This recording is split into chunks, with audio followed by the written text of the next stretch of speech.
ذوالقرنین رضی اللہ تعالیٰ عنہ نے سفر کیے، بڑے امیزنگ، بڑے عجیب و غریب سفر، اور یہ قرآن میں موجود ہے۔ اب کیسے سفر کیے کہ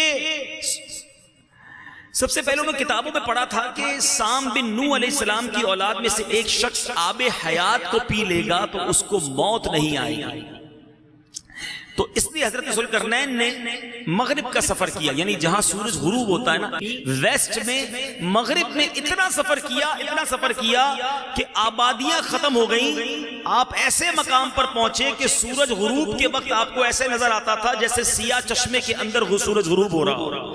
وہاں ایک ایسی قوم ملی جو جانوروں کی کھال پہنے ہوئے تھی، اس کے سوا کوئی لباس ان کے بدن پر نہیں تھا، اور مردہ دریائی جانور وہ کھاتے تھے۔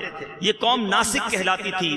حضرت ذوالقرنین نے دیکھا کہ وہ بے شمار قوم ہے، بہت ہی طاقتور ہیں، جنگجو ہیں، تو حضرت ذوالقرنین نے ان لوگوں کے گرد اپنی فوجوں کا گھیرا ڈالا، ان کو کنٹرول کیا، ایمان کی دعوت دی۔ جو ایمان لائے آپ نے انہیں ایمان والا بنا دیا، اور جنہوں نے آپ سے بغاوت کی انہیں قتل کر دیا گیا۔ اس کے بعد آپ نے مشرق کا سفر کیا، پہلے مغرب تک چلے گئے، اب جہاں سورج طلوع ہوتا اب بالکل زمین کے اس کونے پر پہنچ گئے کہ وہاں جا کر آپ نے دیکھا کہ سورج جو ہے بالکل آپ کے سامنے نکل رہا ہے، اور اب وہاں بھی کچھ لوگ ملے جو غاروں میں رہتے تھے، آپ میں سے کئی لوگ اس میں آپ پر ایمان بھی لائے، آپ کے ساتھ اچھا سلوک کیا، جو نہیں مانے، جو کفر پر رہے، انہیں تہو تیغ کر دیا گیا۔ یہ دو سفر تو ہو گئے، اب تیسرا سفر، اب آپ نے شمال نارتھ کی طرف سفر کیا، اور یہاں تک کہ دو پہاڑوں کے درمیان سدین یہ ایک جگہ ہے، وہاں تک پہنچ گئے۔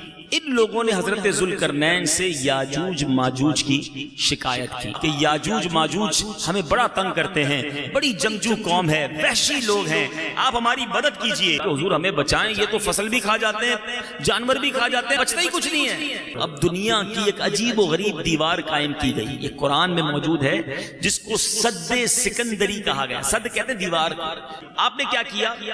دونوں پہاڑوں کے درمیان آپ نے بنیاد کھدوائی، جب پانی نکل آیا، اتنا کھدوایا کہ پانی نکل آیا، تو پھر آپ نے پگھلائے تانبے کے گارے سے اس پر پتھر جمائے، لوہے کے تختے نیچے اوپر چن کر ان کے درمیان لکڑی اور کوئلہ بھروا دیا، اور اس میں آگ لگوا دی۔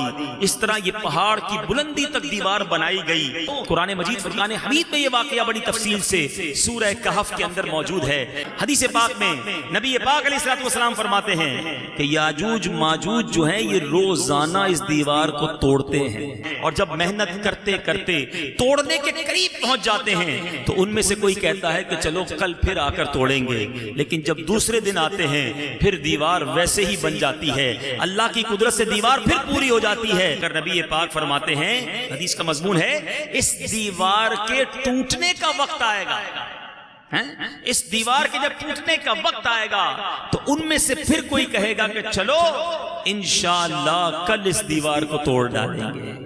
نبی پاک فرماتے ہیں انشاءاللہ کہنے کی برکت سے یہ ثمرہ ملے گا کہ دوسرے دن دیوار ٹوٹ جائے گی۔